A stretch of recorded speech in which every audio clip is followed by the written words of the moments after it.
again, it's me, Ali, and in this video I'll be doing a photo study on light and shadows, seeing how light affects different objects and how the shadows are formed.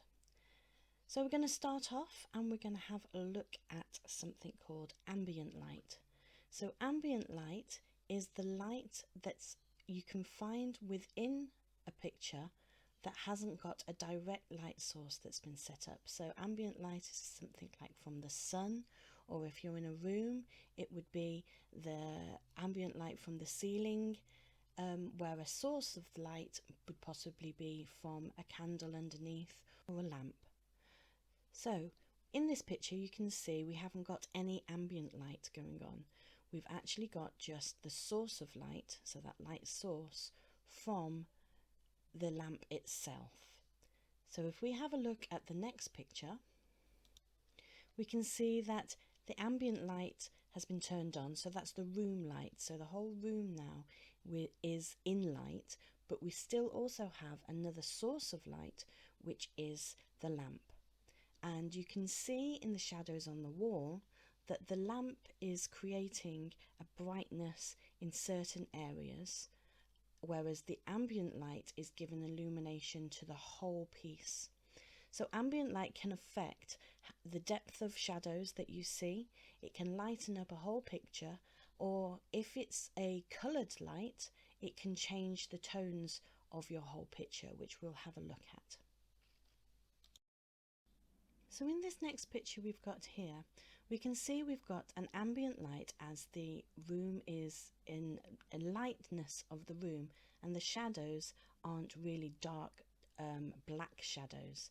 That means there must be an ambient light going on around in the room. But there's also a directional light going on. We can see that the light source, a directional light that's been set up by the photographer, is actually coming in from the right hand side. Looking a little closer, we can see that in more detail. We can see we've got light areas on the right hand side where that light's coming from, and then there's shadows on the left hand side, so we can tell that the light is in that direction. But those shadows aren't dark black, so there must be some other light source which is lightening those shadows. Some dark black shadows there though, and these are called the occlusion shadows, which I've pointed out with the red arrows. You can see that these are where two objects meet, and there the light can't be bounced around and reflected back into your eye so easily, and so the shadows become a dark black.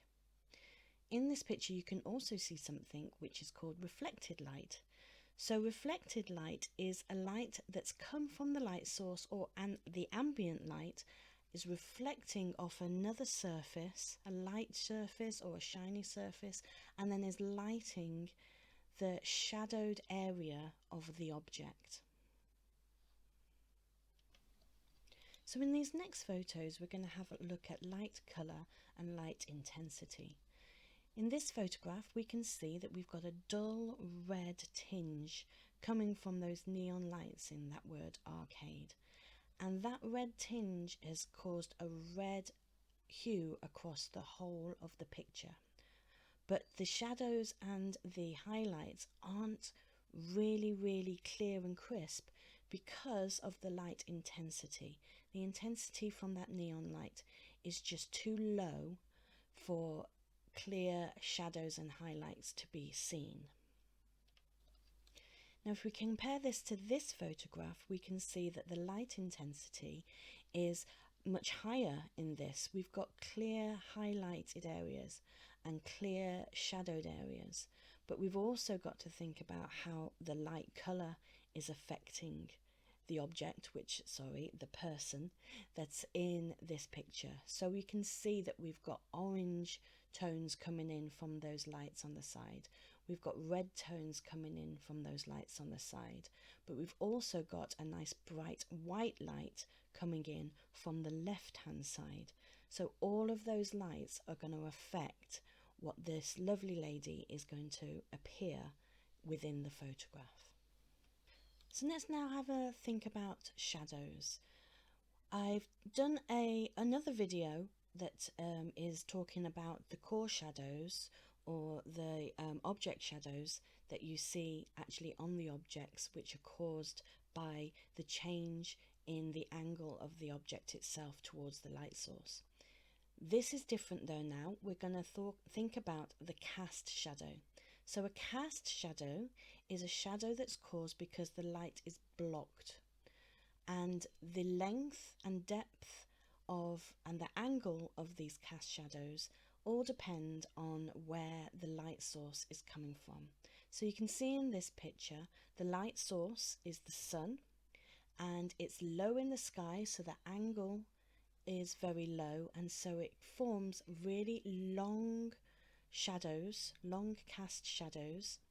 Also, that light, we can tell, is very intense, and also it's not diffused in any way, meaning that it's a nice clear crisp image, because we're getting nice clear crisp cast shadows. So let's have a look at that in a little bit more detail with this image that we've got here. So I've put the line, a vertical line in here, this red line. That's going to help us have a look at the angles that are involved with this cast shadow.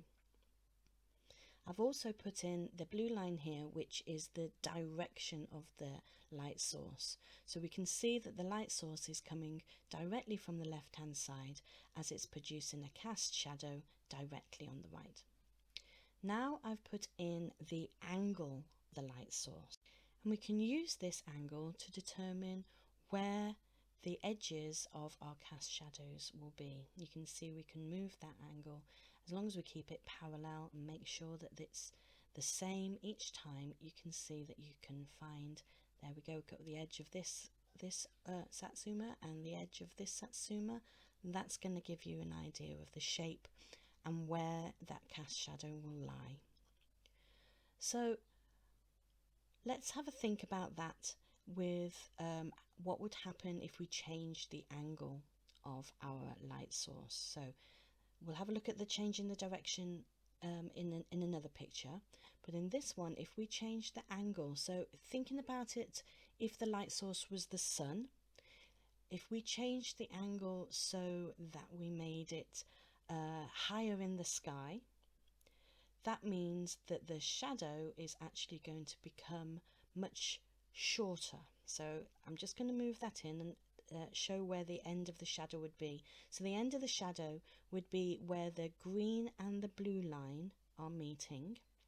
And then I'm just going to move the light source. So there we go. So I'm putting the sun higher in the sky. And so that's made the angle change, and it's made the end of the cast shadow would be much shorter, if you can see that. So just as that worked, it would work in the opposite direction. So if we now change it so that the sun is setting and is really low in the sky, that means we're going to have a much longer shadow, just like we saw in the pictures. Let's have a quick play with that. So I'm going to change where the green and the blue would meet. So that's much longer now. And so you can now see that when I change where the position of the sun is, it's going to be much lower than it was originally.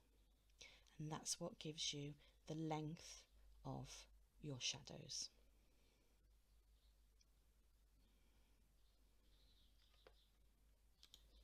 Let's have a look at that again with this picture. We can see from this picture that the direction of the light source has changed, because the shadows are now not directly going off to the right hand side. They're now going in a kind of northeast angle. So we know that the light source is now just slightly closer towards us. So we'll put in our light lines now and see if we can work this out. I've put in a torch at the top so you can get an idea of the angle of the light. So if this was coming from a lamp, you'd see where it's coming from. So we've got these shadows going off into the northeast. I've put in the red line again, which is our vertical line, to help us see them. and I've put in now the angle of the light, and you can tell that that angle is because we've got a nice box, so it gives us a very clear end of the shadow. And now I've put in the direction of the light, and you can see that that's going off in a kind of northeast direction. The wonderful thing about being able to do all of this is that you can use all these angles with all of your multiple objects to line them all up so that you know where each shadow would be. Okay, I wouldn't get too bogged down in it though too much, because cast shadows, if you keep them diffused, so if you keep them so they're not so clear and crisp, then you can get away with it. But this image that I'm showing you here is hopefully explaining a way that you can get an idea, a general idea of where those cast shadows will be, the length of them and the direction of them. And it's all about keeping those lines the same.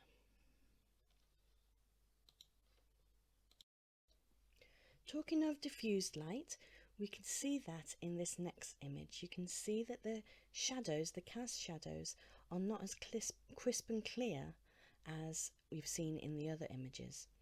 Now, diffused light is when your light source is passing through something which is making your light rays bounce around a little bit before it actually gets to your object. So that could be the sun passing through clouds, it could be your light passing through a curtain or a sheet, and in general most light sources do get diffused, and you can see that that makes the shadows, the cast shadows, a lot less crisp. So the last thing I want to talk about in this video is how the actual object itself, what it's made of, can change what you're seeing with your highlights and your shadows. The surface of the object is very important. If you've got a nice shiny surface like we've got here on these cherries, then your highlights and your shadows will be clear and crisp, and you'll have really distinct definitions between them. So that smooth blending that we're all trying to generate is sometimes not appropriate if it's a very shiny surface. Comparing the shadows to this cupcake, you can see that the cupcake is, the icing on it is much less shiny. It's a dull surface with lots of texture in it, and so the highlights and the shadows are much more smoother. However, you can also see, because it comes to a distinct point, you get those sharp highlights right on that point, and also you get deep dark shadows in where the objects are meeting. So right in between those different waves of icing, you get that occlusion shadow where the objects are starting to touch. So we're now going to think about the opacity of the object. So opacity means how much light can actually pass through it. We can see with these petals that they are something that we call translucent. They're not transparent. Transparent means totally see-through. These are translucent, which means that light can pass through them, but you still get the colour of the object. And the thing that you need to think about here is where the things overlap or things get slightly thicker, because then that's where you're going to be putting your shadows.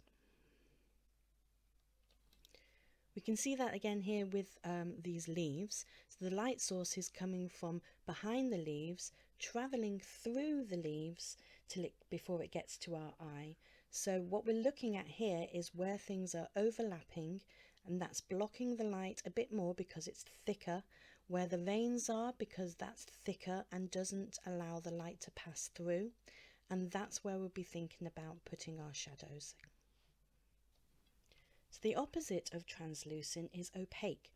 So we can tell that these petals on this flower are opaque, and we can tell that because we've got clear definition between each petal. So the petal behind another is not affecting the shadow on the one in front of it. if that makes sense. You'll be getting cast shadows from the ones in front because they're blocking the light, and you're getting reflected light onto the shadowed surfaces because the objects, the petals, are opaque enough and light enough in this instance to be able to reflect light and bounce back onto the petals that are in front of it.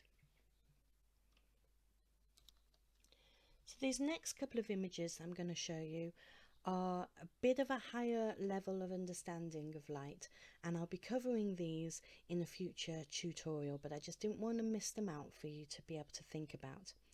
In this image we've got the actual light source within an object, and you've got to then think about that light radiating outwards, and also we've got the reflective metal within there, which is going to change colour because of the light source that's within it. Like I said, I'll be going over this in a future tutorial, and hopefully we can get a bit of a deeper understanding of what's going on in this image. The next image that I've got is where you've got a object which actually refracts. So refracting light means that the light passes through the object, but the object changes the direction of the light source. And we can see this in this crystal ball. The main way that we can see this is if you look at the cast shadow. So the cast shadow, if you can see, has actually got a light point in the center of it, and that only happens when you've got a refracted light. I can explain this quickly just by showing you those light rays again.